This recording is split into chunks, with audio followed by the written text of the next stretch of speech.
Shalom, shalom, boa noite a todos.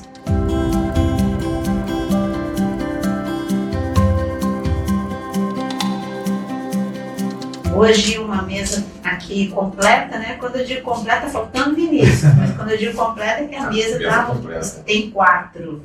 Então, boa noite, pastor Luzano. Excelente noite, querido. Muito bom. Pastor Jonas. Noite abençoada para todos.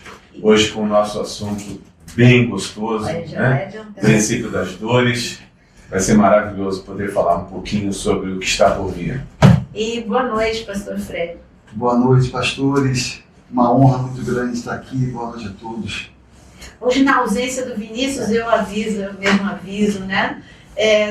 Nunca esqueça que é tão importante, é pouca coisa que você faz, mas que ajuda muito a palavra de Deus a ser divulgada. Quando você curte, compartilha, são pequenas ações que têm um grande resultado, né?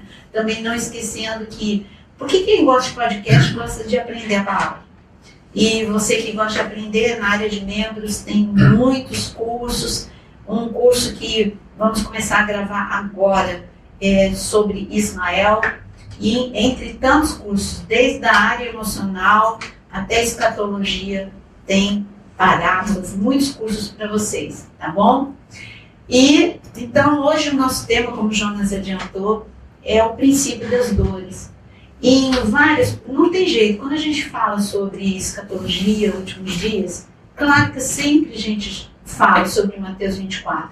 Aqui no canal tem muitos vídeos meus gravados sobre aulas sobre Mateus capítulo 24. Mas é inesgotável, principalmente porque as profecias estão se cumprindo, então sempre tem algo atualizado para a gente falar nesse assunto. Então nós vamos começar a falar agora sobre o que é Mateus 24, o que é princípio das dores, você que nunca ouviu falar. Jesus, pouco antes de entregar a sua vida, um dos últimos ensinamentos dele, um dos últimos, não que tenha sido o último, ele subiu no Monte das Oliveiras e aquela vista privilegiada, né? Nós estamos aqui numa mesa com os 4 que amam Ismael. A gente sobe no Monte das Oliveiras e tem uma vista privilegiada para o templo. Hoje não está lá o templo, mas é linda aquela vista. Você vê os muros, a porta dourada. E Jesus, diante dessa vista, ele foi responder a pergunta dos seus discípulos. Os discípulos perguntaram: e aí, Senhor, como que vão ser a sua volta? Você pode ler, Fred, a pergunta dos discípulos? Posso. Estou aqui exatamente acompanhando esse tudo que a senhora está falando aqui na palavra, Mateus 24, versículo 1. E quando Jesus ia saindo do templo, aproximaram-se deles os seus discípulos para lhe mostrarem a estrutura do templo.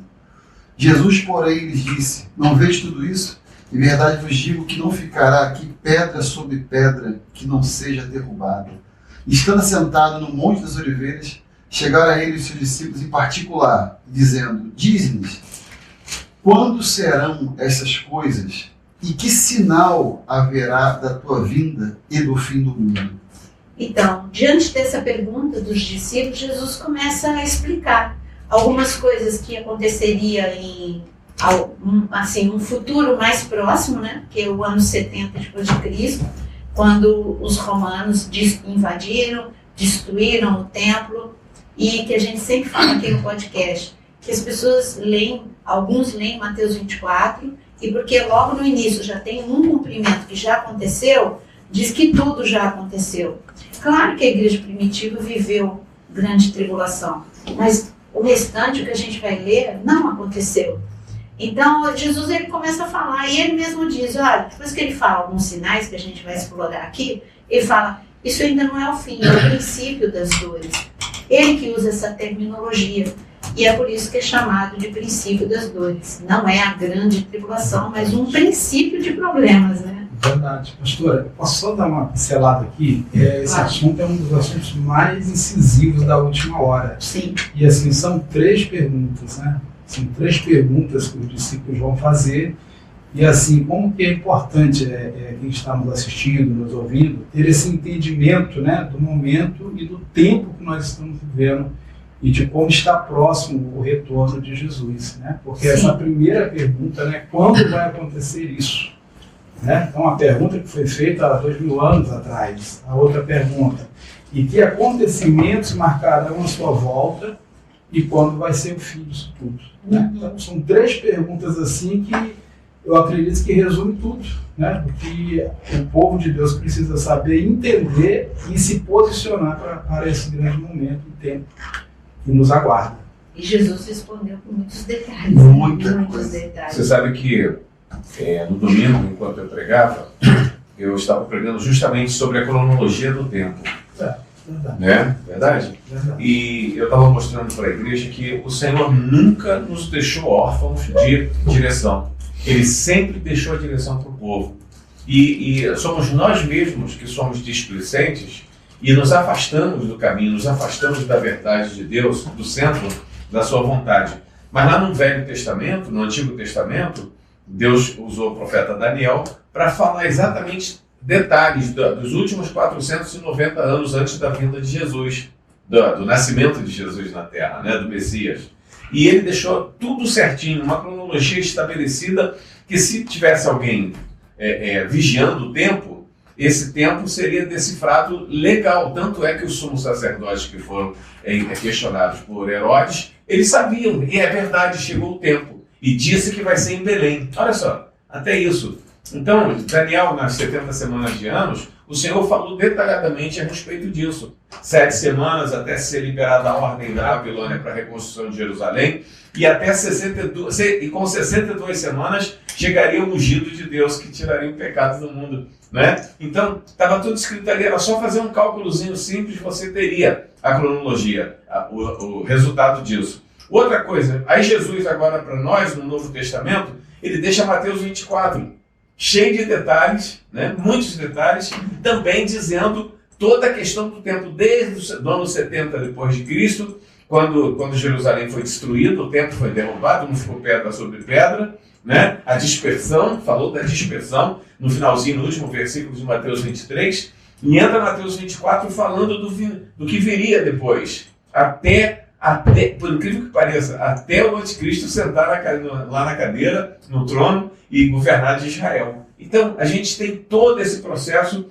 e eu aconselho vocês que nos ouvem, nos assistem, a estudar essa parte, Daniel capítulo 9, e Mateus, final de Mateus 23, e todo Mateus 24. Acho que faltou mais alguém. Aqueles que pregam também, aqueles que nos ouvem, né? Estão nos vendo, e aqueles que pregam, porque eu acredito que Mateus 24 ele precisa ser muito pregado esses últimos dias.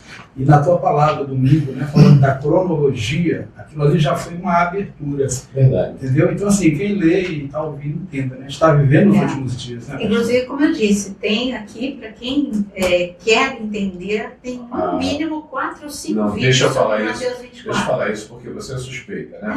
Exatamente. É suspeita. Mas nós podemos falar.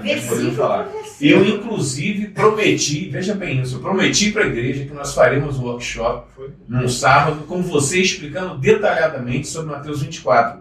Assim, pegando cada palavra, cada versículo, né? E depois eu me arrependi, porque está tudo pronto. Eu já fiz. É só entrarem no YouTube, na página da Naira, que entrem na página da Naira e procurem. Procurem você...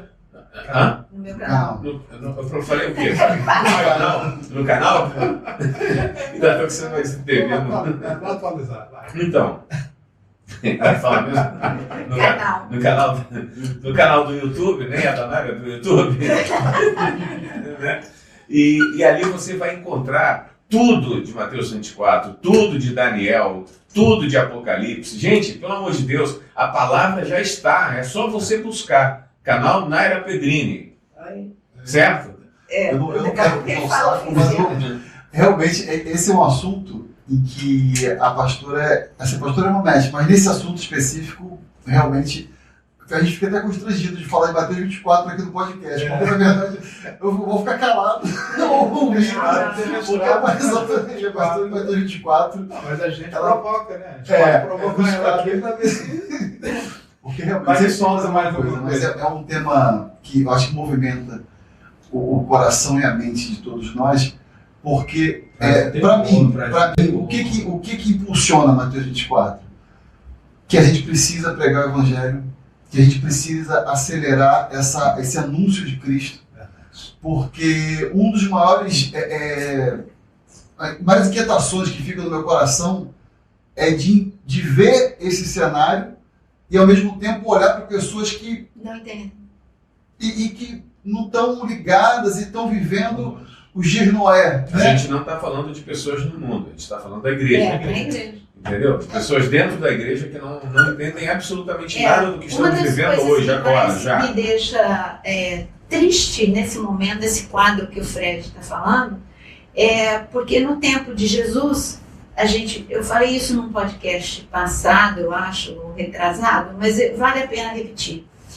No tempo de Jesus a gente tinha vários grupos, né? Tinha os fariseus, tinha os saduceus, tinha os escribas. Esses três grupos, eles eram profundos conhecedores da palavra e ao mesmo tempo não conheciam nada, conheciam a letra, mas não conseguiam entender situar a profecia. Tanto que Jesus olhava para eles e de vez em quando ele cutucava para ver, vamos lá, mas eles ficavam mais preocupados em brigar. Não, mas como é que os seus discípulos não jejuam? Como é que os seus discípulos não guardam o sábado? Porque eles faziam perguntas assim, vamos pegar Jesus, uma pegadinha. Põe a mulher aqui, fazendo uma suposição. A mulher que morreu, que o marido tinha um marido, e aí tinha 7 irmãos, e os 7 morreram, casaram com ela, os 7, de quem que ela é esposa.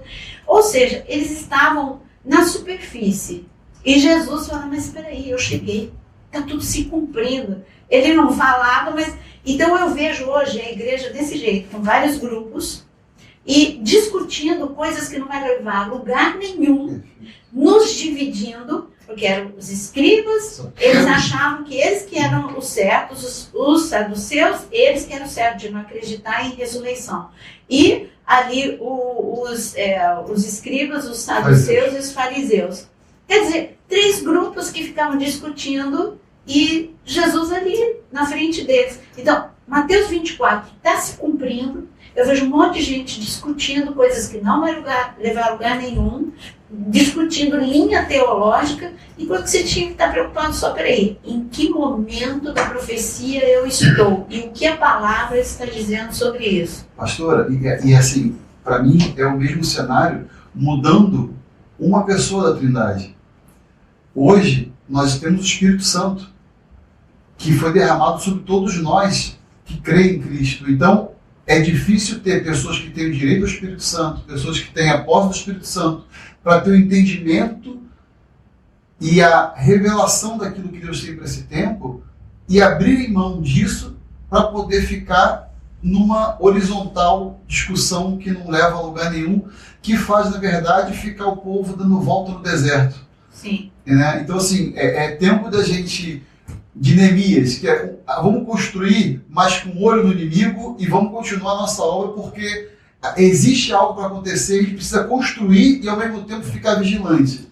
Porque dessa forma, a gente sendo impulsionado por essa aproximação da volta de Cristo, a gente tem que ter esse sentimento de inquietação, de que, sabe, nenhuma vida pode se perder, a gente olhar para dentro de casa e falar, porque um dos maiores desesperos que pode vir na minha vida é chegar lá em cima e a gente vai subir e Jesus perguntar, poxa, mas tanta coisa foi dada para vocês, o que vocês fizeram? Você ficou sozinho? Não acredito, sabe? Então, assim, é muita vida que a gente tem para salvar nesse final dos tempos e a gente precisa ter esse sentimento de urgência, de inquietação, sabe? De malhar trigo no lagar, da gente fazer alguma coisa diferente, de se movimentar cada vez mais, porque quando eu vejo o que aconteceu agora, que o vídeo que nos foi colocado, para que todos possam saber, a gente tem uma igreja no Japão e aconteceu agora um primeiro encontro só de japoneses da nossa igreja.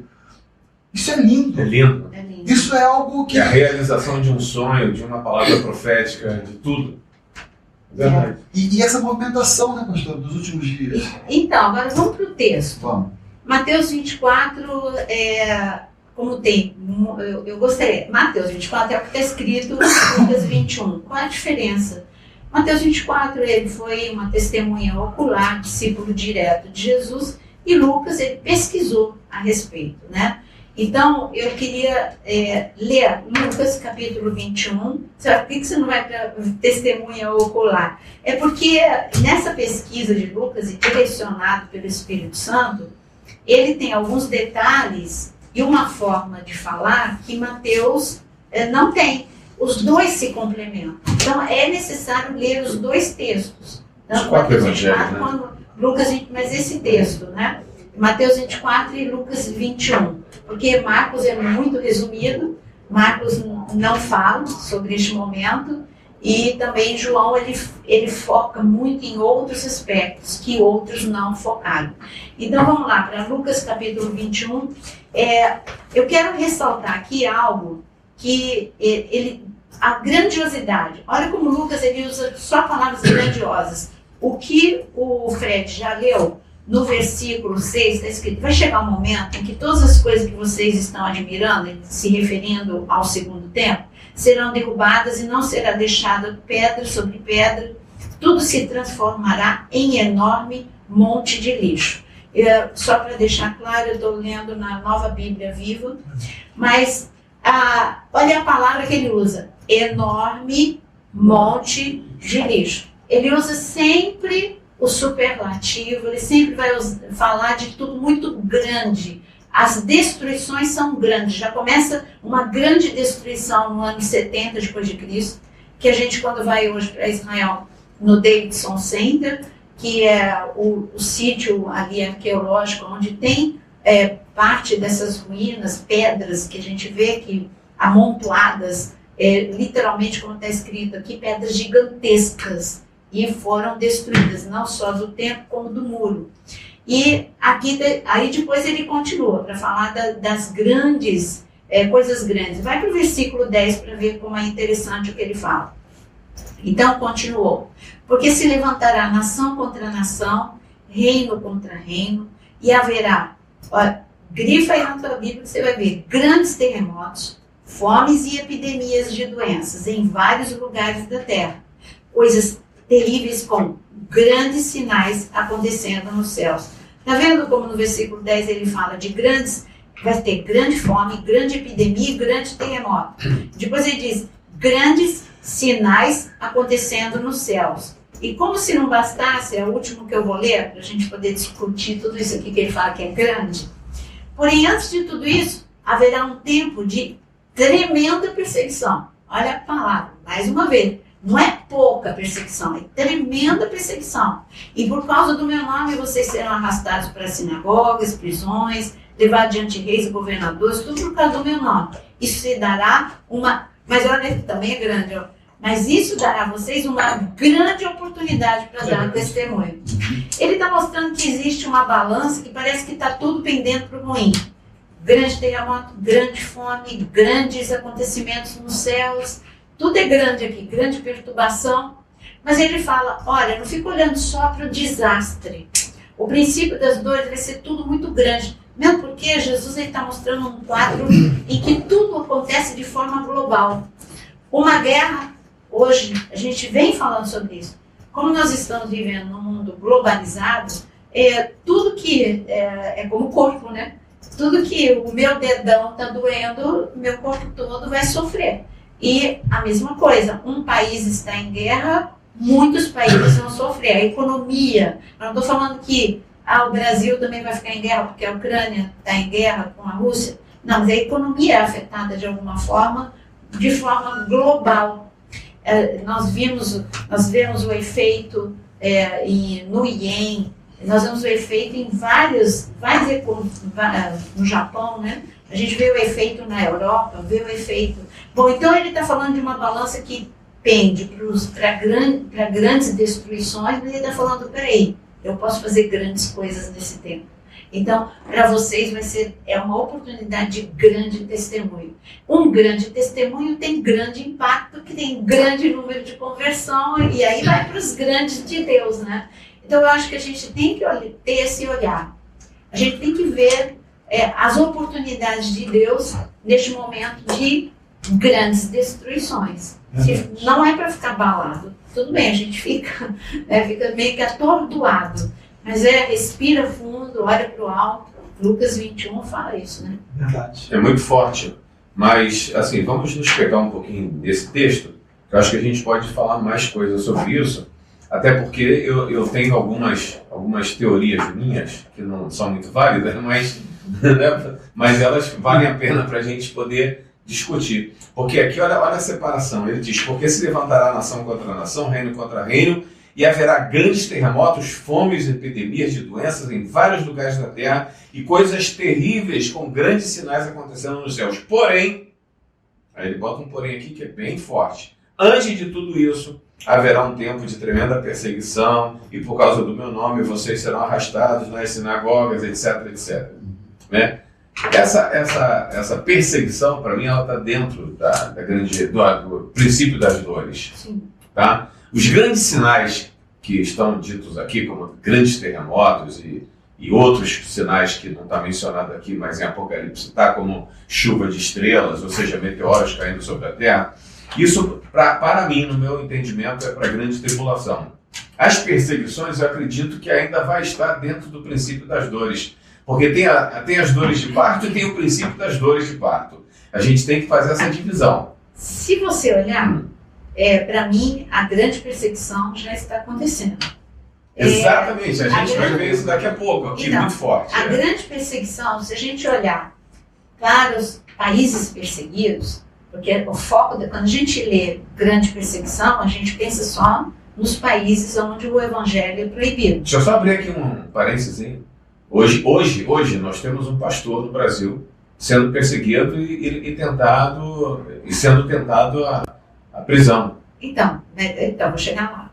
Então, quando a gente tem o olhar de que perseguição é só assim, ser torturado, ser preso, ser expulso, né? Como as freiras que foram expulsas agora. Então, a gente pensa nisso, que a perseguição é tortura, prisão, ou ser expulso, morto, ou ser expulso do país. Mas nós estamos vivendo uma perseguição como nunca vivemos. Eu não me lembro de ter vivido algo assim. Você já não pode falar de púlpito algumas coisas? Você precisa pensar para não ter o teu canal, o teu meio de comunicação cancelado. As pessoas hoje eu vejo escrevendo, né? Isso é prático, todo mundo fazendo, escrevendo, colocando para que a inteligência não pegue o que você escreveu, então você escreve no lugar de uma vogal, um arroba ou qualquer coisa assim. Por quê? Porque senão você vai ser cancelado. Então isso é uma grande perseguição. Para os pastores, que hoje nós temos um meio de comunicação que é esse aqui, ó. Olha que bênção que é. Aonde chega? Né? Podcast, mensagem, pregação, tudo transmitido. Que grande bênção. Você acabou de conhecer na Itália pessoas que são clientes, não, seguidores. Seguidoras não, do podcast.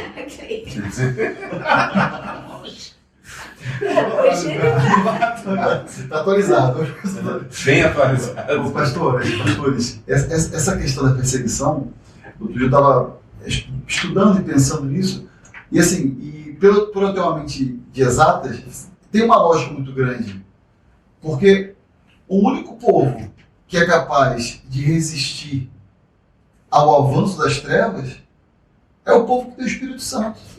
Né? Não, essa perseguição, ela é lógica e ela não tem uma tendência a diminuir, porque assim, o mundo entendeu, o sistema entendeu que existe uma força muito grande dentro da igreja do direcionamento da verdade, dos princípios, dos valores, que isso choca diretamente com aquilo que o mundo vem ensinando, que o sistema vem ensinando. Esse choque, ele é muito grande. E qual é a forma de destruir isso? É perseguir e procurar cancelar qualquer palavra que venha a ser dita. Muita gente... Você quer ver? Na época de Elias, 100 profetas foram cancelados nas suas redes sociais.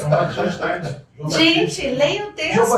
100 profetas tinham que viver a pão e água que Obadias que os alimentava, E na época de Elias foi cancelado, 100 profetas foram cancelados, e tinha 7.000 que não dobraram o joelho a Baal, que estavam tão cancelados que nem Elias sabia que eles estavam, não é? Então, se a gente olhar para a igreja primitiva, a gente vê isso também. Eles viveram, a gente estava conversando hoje de manhã, eu e o Jonas, eu estava falando dele. A igreja primitiva, o que nós estamos vivendo, a igreja primitiva viveu. Verdade. A igreja primitiva viveu grande perseguição, tudo que está aqui, ó, grande perseguição, grande angústia, grande dificuldade financeira. E quando a gente olha, quantas vezes Pedro foi preso? Porque Deixa eu fazer uma inserção. Era cancelado. Deixa eu fazer uma inserção aqui. Eu pergunto agora a vocês, talvez vocês me respondam na ponta da língua. Qual foi a primeira autoridade no mundo a declarar que a Bíblia tinha que ser reescrita, atualizada? O Papa. Foi a primeira pessoa a falar que a Bíblia tinha que ser atualizada. Os conceitos estavam ultrapassados. E agora a gente está vendo o que está acontecendo lá no centro do mando hoje, do mundo. O que está acontecendo? É a nova religião, está sendo criada, a religião única para todos. É uma realidade. Então você não entende como que a igreja vai ser perseguida? A igreja... E essa questão da perseguição, ela vai ter um preço. Porque da mesma forma em que existem um direcionamento para que falsos profetas, né, sejam levantados pelo sistema, porque é uma igreja direcionada pelo sistema. E vai ter aqueles que vão ser perseguidos sim, porque não vão se dobrar como Elias. Então, assim, é um momento em que a gente vai pagar um preço por continuar pregando a verdade, com sabedoria, com inteligência, né, com direcionamento do Espírito Santo, mas também queremos muito, né, naquele momento em que o Espírito Santo vai levantar cada vez mais pessoas e vidas para poder direcionar na verdade. E aí vem o fim. Mas você tocou num assunto muito importante. Você viu que Jesus deixou aqui, que a palavra deixou registrado que haverá grande perseguição, mas haverá grande oportunidade. Mas a oportunidade, você tem que saber como usar. Tem que ser com a sabedoria que Jesus pode dar. Veja o que ele falou para os discípulos que se tornaram apóstolos. Vocês vão ser resistidos, vocês vão ser perseguidos, mas não temam. Ele diz aqui mesmo, ele diz, eu vou dar a palavra certa para vocês. Agora eu pergunto, está todo mundo nós que estamos vivendo, nós estamos buscando sabedoria divina para saber quando é para calar? Porque Jesus, muitas vezes, quando ele era pressionado, ele não falava, ele calava. E quando ele falava pouco. E ele falava a coisa pontual.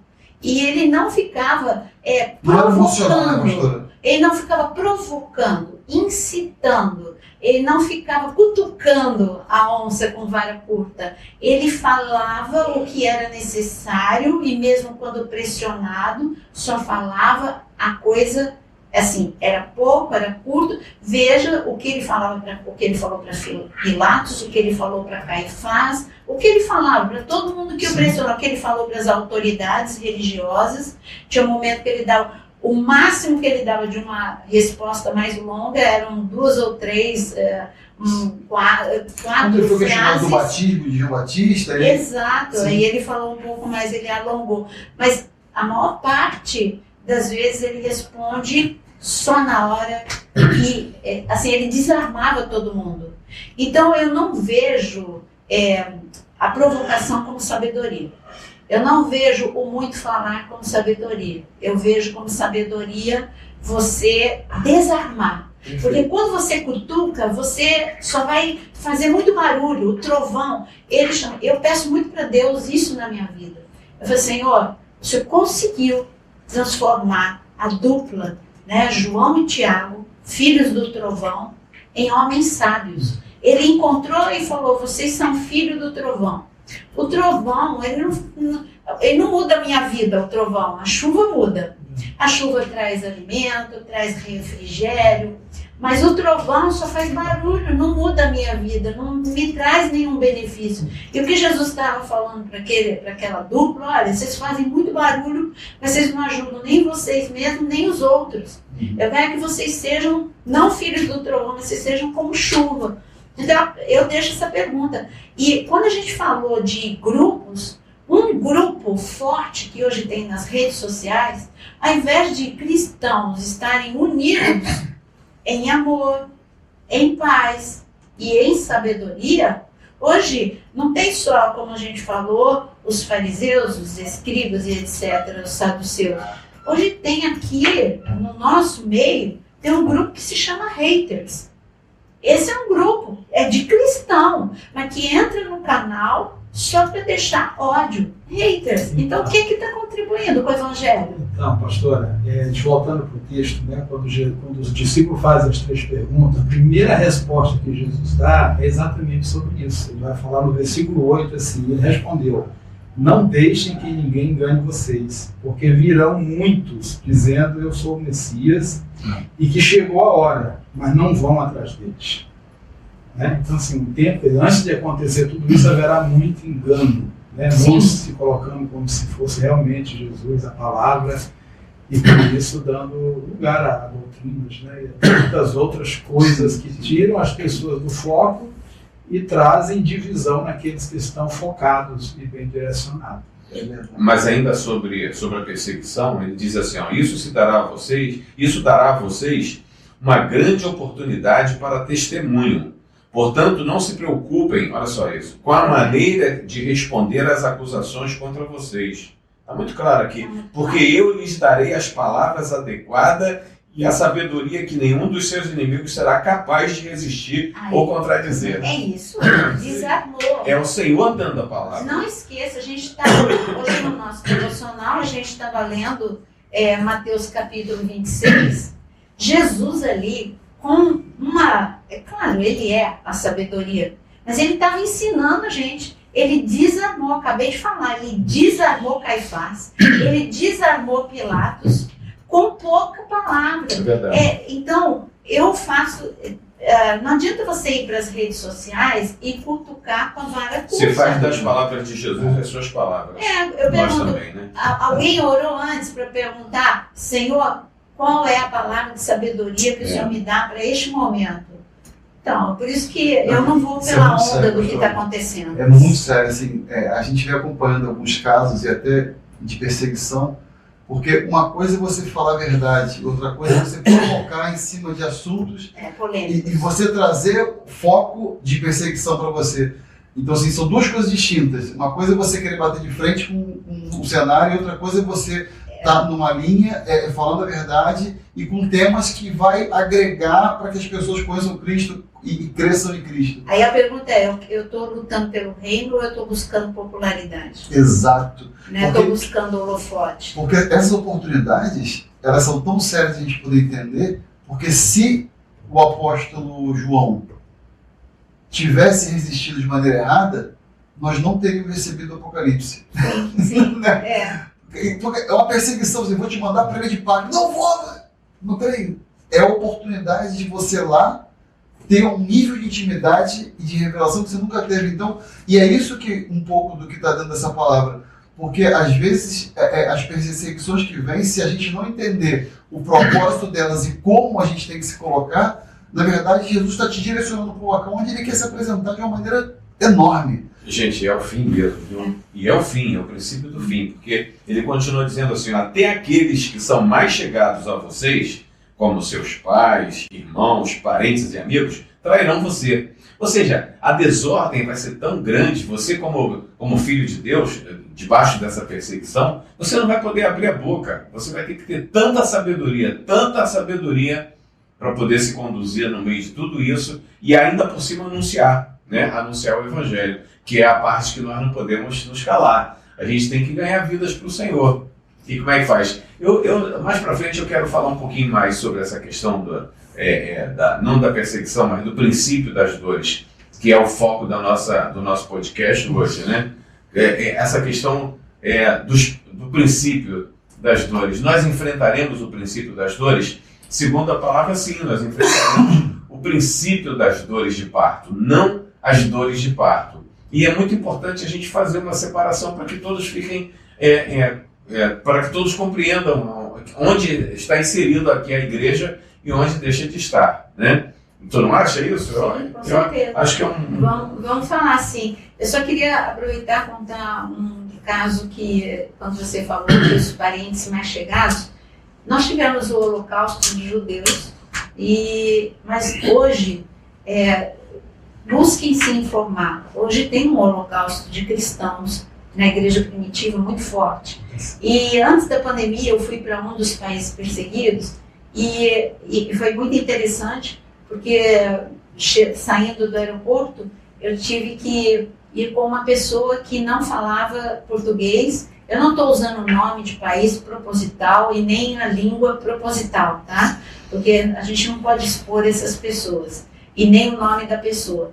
Mas ele não falava português e eu não falava a língua dele, e nós fizemos um trajeto de 1h30, 2 horas, mas com o Google Tradutor. E o Google Tradutor nos ajudou e ele contou a história dele. E ele estava falando que quando ele se converteu, ele era um refugiado no país que eu fui. E ele falou assim, olha, quando eu estava no meu país e eu me converti, e um vizinho contou para o meu pai. Eu ia para as reuniões escondidas e o vizinho contou para o meu pai. E então o meu pai, ele disse, você tem que renunciar, eu prefiro um filho morto do que um filho cristão. E então ele falou, então eu prefiro morrer. Mas ele nunca achou que o pai ia fazer isso de verdade. Ele saiu para a reunião e a casa era um sobrado e ele disse assim, olha, o meu pai subiu no 2º andar, eu saí, ele deu 2 tiros. E assim, de uma forma miraculosa, a arma não funcionou. Ele falou, mas depois disso eu entendi que não tinha mais espaço para mim, no meu país, nem na casa de meus pais, e eu tive que sair e vir para esse país como refugiado. Mas ele estava me falando que ele disse assim, a palavra é mais real do que a gente imagina. Ele falou, quando eu me converti, e eu li o Novo Testamento, e eu li o que Jesus disse que os seus próprios parentes te entregariam, eu vivi isso. Ele falou, eu vivi isso. O meu vizinho, que era meu amigo, me entregou, e o meu pai disse que preferia que eu morresse do que eu ser cristão, né? Então eu só estou mostrando para vocês, aqui já não é o nosso quadro, não é a nossa situação, não temos isso no Brasil, não temos isso na América Latina, mas eu só estou mostrando para vocês como é real, é agora. Eu estou falando agora, foi antes da pandemia que eu fui nesse país, então é agora, foi ontem, né? Pastora, não tem isso ainda no Brasil, mas o cenário ele aponta para tudo isso, esse nível de perseguição. Sim. Não, esse cenário, porque assim, eu acho que o que a gente percebe é que cada nação ela tem o seu nível de perseguição. No Brasil, que a gente já está vivendo, é uma situação do seguinte: empresas, por termos, né, uma exposição através de redes sociais e, né, que todo a mundo prova conhece. é essa, olha quantas palavras ele está pensando. O Fred está pensando, o que eu posso falar, o que eu não posso falar. Procurando palavras. Isso. Todo mundo conhece as nossas vidas. E empresas cancelam candidatos porque são cristãos. E eu não estou falando de situação que eu acho, eu estou falando de situação que vivi. Um cenário que já existe. Não, né? ela é real e não é tão declarado ainda. Mas já acontece, e eu já participei de seletivas de empresas grandes, onde eu cheguei e no final aconteceram situações que eu não entendi. E tudo bem. E depois, por ter conhecido dentro que havia me indicado, me deram um toque e falaram assim, poxa, é que podia ter falado. Você é cristão e tal, e aqui o cenário... Então, assim, não é uma perseguição. E de novo, não estou aqui de maneira nenhuma criticando, pastor, sendo bem cuidadoso, mas é um cenário que já está acontecendo. E eu pensei que fosse só comigo. E eu falei assim, não, tudo bem. Mas depois alguns outros conhecidos meus passaram por situações similares em empresas, porque isso começa, num prazo maior, a gerar situações economicamente em que os cristãos começam a passar por um nível de situação. Entendeu? Então, para corroborar com o que você está falando, lá em Mateus 24, versículo 4, Jesus disse assim: não deixem que ninguém engane vocês, porque muitos virão em meu nome dizendo, eu sou o Cristo, procurando enganar muitas pessoas. Quando vocês ouvirem falar de guerras e rumores de guerras, não tenham medo, elas devem vir, mas ainda não é o fim. As nações e os reinos da terra se levantarão uns contra os outros. Haverá fome, terremotos em muitos lugares, mas tudo isso será apenas o princípio dos horrores futuros. Então, de alguma forma, a gente entende que a igreja vai passar por esse princípio de dores, né? Porque o Senhor tem batido muito nessa tecla. Agora, o princípio dos horrores somente. Eu creio que é uma repetição da igreja primitiva. Da igreja primitiva, exatamente. Agora, aquela perseguição mesmo de colocar a foto do anticristo dentro de casa, adorá-lo, negar Jesus, isso é só na grande tribulação mesmo. Não, o princípio das dores já vai ter alguma coisa, porque você vai ser preso, né? Agora, é importante você não esquecer o seguinte, que o Senhor vai estar contigo, o Senhor vai estar conosco, e Ele mesmo vai nos orientar como nos portarmos dentro desse contexto, desse tempo. Então, eu faço um apelo para todos que venham nos ouvir daqui para frente, não perca o seu domínio próprio, não perca o controle, se agarre a Cristo, se ligue a Ele, fique conectado com o Espírito Santo para que você possa ser direcionado lá de cima, porque aqui de baixo a gente se desorienta mesmo, né? Para suportar o tempo que a gente está vivendo, nós precisamos, falando do que você está falando, fruto do Espírito. Pois é. O fruto do Espírito, que as pessoas não dão tão foco no fruto do Espírito, e é essencial. Por quê? Porque eu vi a igreja buscando os dons do Espírito, assim, de uma forma inquietante, mas não vejo as pessoas buscando a conquista do fruto do Espírito, nos seus 9 homens. É o fruto. Mas existe uma cultura, né, de busca, né, por prosperidade, né? Então isso acabou anulando esse movimento. Isso quebrou a força da Espírito Santo. Então as pessoas elas querem vir para a igreja para melhorar de vida. E também outra coisa, né? Além do fruto do Espírito, o que está escrito em Lucas capítulo 21, olhar para cima. Olhar para cima é como está escrito na palavra, pensar, pensamentos do alto. E para eu pensar pensamentos do alto, tem que ler a palavra. Então é conhecer e prosseguir em conhecer a palavra de Deus. E orar. Eu olho para o alto, que quando Estevão, debaixo de um apedrejamento, ele olhou para o alto, ele orou.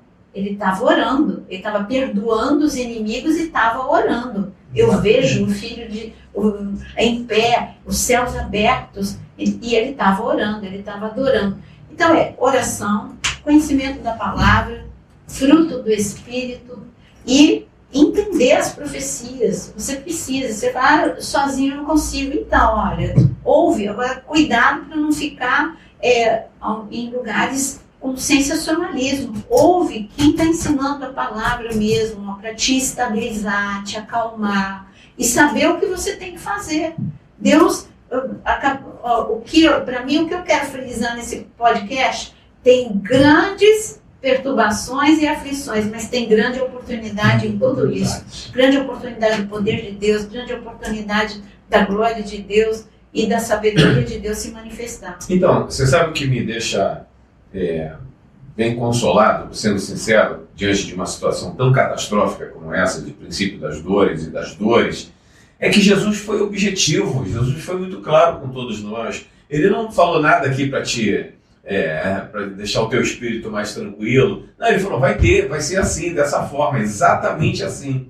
Como ele falou com os discípulos, né? Os apóstolos. Não se preocupem, né? Eu leu ainda há pouco aí. Né? Portanto, não se preocupem com a maneira de responder às acusações ou seja, vão ser acusados. O famoso aviso, né? Vai ter turbulência perto do cinto. Mas ele dá orientação, vai ter turbulência. Assim, tu sabe que no meu coração eu tenho algo muito que me dá muita tranquilidade.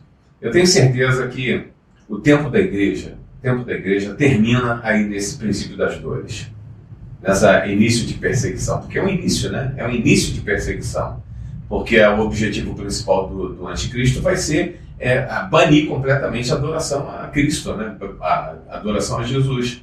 Então, a minha tranquilidade é pensar que nós somos igreja, nós temos o Espírito de Deus em nós e que o Espírito de Deus não vai estar aqui na grande tribulação. Isso é uma convicção que eu tenho. Por quê? Eu digo para vocês, a minha razão de crer assim, é que o diabo ele só vai poder governar absolutamente nas trevas, na escuridão. E se o Espírito Santo está aqui, e se a igreja está aqui, tem luz, tem muita luz sobre a terra. Entendeu? Não, com certeza, impede, tira força, né? Tira força. Então, para mim, é a maior, sabe, me traz muita convicção de que a igreja será tirada. Aí você falando do anticristo, a gente entra naquele assunto de que as pessoas querem muito especular quem é. Você já sabe, já está aí, fulano, ou não, é o outro. O espírito dele já está atuando. Você tem que entender que você não precisa ficar procurando quem é. Entenda que já existe uma atmosfera.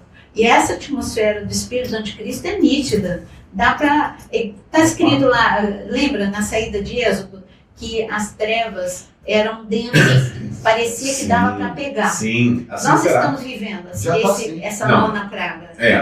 Nós estamos vivendo. O juízo, aquilo era o juízo de Deus. Deus permitiu.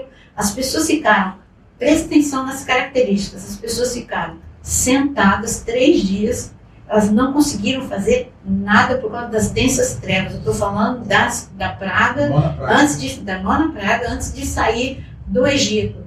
Nós estamos vivendo esse momento de densas trevas. Dá para pegar com a mão a opressão, dá para pegar com a mão essa resistência, essa atmosfera demoníaca mesmo, uma pressão. Parece às vezes, quando eu leio Zacarias, lembra quando eu dava aula? De Zacarias, que eu falava do capítulo em que o Zacarias ele vê os 4 chifres. E aí Deus fala, ele pergunta o que é, aí Deus fala, não, é a resistência, é a resistência contra a nação de Israel que não consegue levantar a cabeça. Então, aqueles chifre fala de poder, aqueles poderes demoníacos que estavam naquele momento se opondo à nação de Israel, era tão forte que era um teto de bronze, eles não conseguiam levantar a cabeça. Então parece que a opressão é tão forte que as pessoas estão desanimadas, elas estão com a força totalmente consumida, entristecidas, angustiadas, não conseguem levantar a cabeça e saber, tem solução aqui na palavra. A minha vida de oração vai fazer diferença. Então, eu quero dizer para você, presta atenção, nós estamos vivendo o princípio das dores, essa atmosfera, mas não desanima, se fortaleça. É verdade. Esse espírito do anticristo, ele está muito visível em tudo que está acontecendo, em todas as situações que têm se levantado contra a igreja. Né? E aí, assim, é o momento da igreja também se colocar com sabedoria, com inteligência, buscando na palavra a resposta, no Espírito Santo, aquilo que tem que ser pregado, aquilo que tem que ser falado, a forma como tem que ser falado, porque o que a gente tem que estar preocupado sempre é com que as vidas sejam salvas. Porque quando o tempo do fim chegar, quando a igreja subir, não vai ter mais, o Espírito Santo está indo embora. Ele está se despedindo do tempo dele aqui na Terra. Então, hoje nós estamos num tempo que, apesar de termos a ação do Espírito Anticristo, nós temos que ver isso como uma gasolina para poder nos fazer ir mais adiante, entender os investimentos que temos que fazer de energia, né? Porque muitas vezes a gente entra em guerra que não é para entrar. O apóstolo Paulo combatiu o bom combate. A gente tem que entender os combates que a gente tem que entrar e que não tem que entrar. Porque se tem uma coisa que mina a vida da gente, é energia dispensada em situações que tu... Descabidas. E quando a gente tem de investir para poder estar discipulando, cuidando, abraçando, porque o tempo do fim é chegado. Né? Mateus 24, 14, se eu não me engano, e o evangelho do reino será pregado, aí vírgula. então será o fim. Essa passagem me dá arrepio. Porque, assim, não vai ter mais tempo depois, sabe? Eu não sei, eu escutei, não sei se em que momento que a pastora Nara postou um vídeo falando a respeito de que o próprio Satanás, ele sabe que pouco tempo lhe resta. Foi hoje? E aquilo ali, eu fiquei pensando naquilo ali, assim, ele sabe e a gente vive uma vida que eu creio que, pelo fato de nós sabermos que temos um chamado para a eternidade, parece que a gente tem tempo sempre. Isso não é verdade. A gente tem um tempo limitado aqui e com afazeres limitados e com energia limitada e daqui a pouco acaba. E se a gente não souber investir nosso tempo, nossa energia, nosso foco, sabe, naquilo que é bom, naquilo que é saudável, naquilo que vai gerar fruto, a gente não vai estar conseguindo cumprir o papel de cada um. E sabe, se Jesus voltar daqui a 5 anos, 10 anos, ou mais um pouquinho ali numa próxima geração, sabe, a gente tem que deixar uma sustentabilidade para que o outro consiga levar mais para frente o Evangelho e vidas a mais sejam salvas, sabe, pastor? É um tempo difícil, sim, mas de grande oportunidade para a gente pregar o Evangelho, porque as pessoas estão muito sedentas, as pessoas estão precisando. Você fala de Cristo para algumas pessoas que você nunca imaginou que gostariam de escutar, e a pessoa... Eu tive um cenário que eu estava com muita vergonha de falar, porque uma pessoa próxima, às vezes a pessoa te conhece e tal, e eu falei de Cristo para aquela pessoa de uma maneira muito simples, mas pastora, parecia que eu estava com um copo d'água dando para uma pessoa que estava com sede. Assim, chega Amós, né? Chegaria o tempo que as pessoas teriam fome não de pão, mas da palavra. Desse jeito, as pessoas estão precisando desse Cristo em que Ele é o alimento, em que Ele é a água, em que Ele é a cura.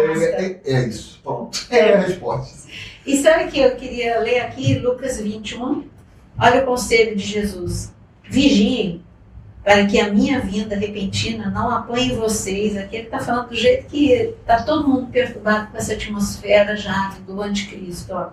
Vigiem que a minha vinda repentina não apanhe vocês desprevenidos.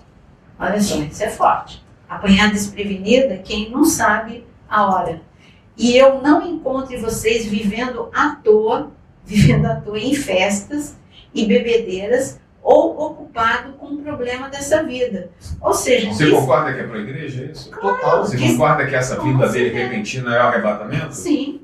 Mas eu estou falando aqui, o que ele fala? É o quadro que a gente tem hoje. Ou as pessoas distraídas, que ele está falando aqui é distraído, ou ansioso. Você acha que durante a grande tribulação não dá para ficar distraído? Aí ele fala ainda aqui, ó, porque o dia virá sobre todo o mundo inteiro.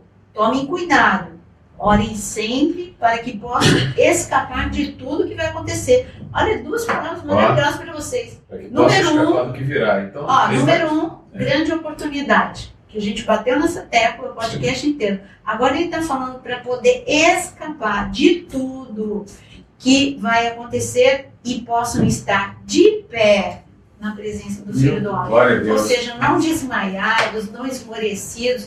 Vamos ficar em pé, gente. Vamos ficar. A oração, a leitura da palavra, o estudo da palavra. Busquem e não se cansem de buscar a presença de Deus. Hoje eu deixei também no thread. Agora é novo, né? No thread.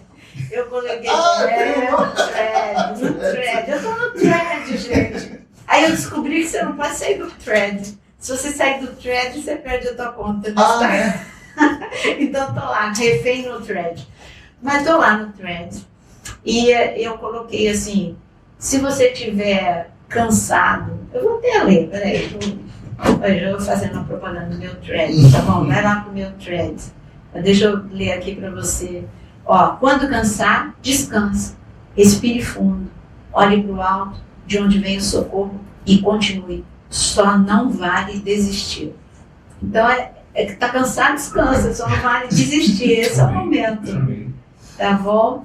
Então, gente, eu tenho certeza que este é um momento que vocês estão pensando em tantas coisas que a gente falou, e só para a gente finalizar, o Jonas falou sobre essa marcação, né, de grande tribulação e princípio das dores, você deixou no ar? Sim. Eu, particularmente, antes da gente encerrar, eu acho que a grande diferença é porque a grande tribulação mostra grandes, também, tudo é grande destruição a nível de juízo sobre a terra. Então, são grandes desastres sobre a terra. E o princípio das dores fala de grandes desastres na sociedade, até no corpo de Cristo. Agora, já a grande tribulação, claro que vai ter perseguição, vai ter tudo, mas é muito juízo sobre, exatamente, céu e terra, muito juízo. É sobre os rios, sobre os mares, é sobre também os cometas, é tudo. Então eu vejo um juízo sobre a terra na grande tribulação. E no princípio das dores, Deus purificando a sua igreja, Ele deixando ela mais valiosa, né? Purificando o ouro e se sentando como aquele que o lavandeiro, ele está, como diz em Malaquias, ele se senta como purificador e como lavandeiro. Eu vejo o princípio das dores como esse agir de Deus na nossa vida. Amém. Amém. Chegamos ao fim. Chegamos. Desse podcast, né? Se você foi abençoado, eu mesmo te faço o apelo para que você não deixe de curtir, né? Faça isso, é importantíssimo para o canal. Dê o seu like, né? E não se esqueça. Não se esqueça que, se você for muito sedento da palavra, tem aí a área de membros, onde você vai ter muito estudo com profundidade.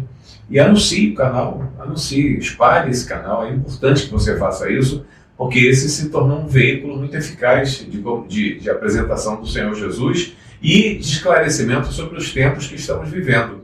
Faça isso, tá bom? Deus abençoe a todos. E até o nosso próximo podcast. Amém. Amém, queridos. Deus abençoe.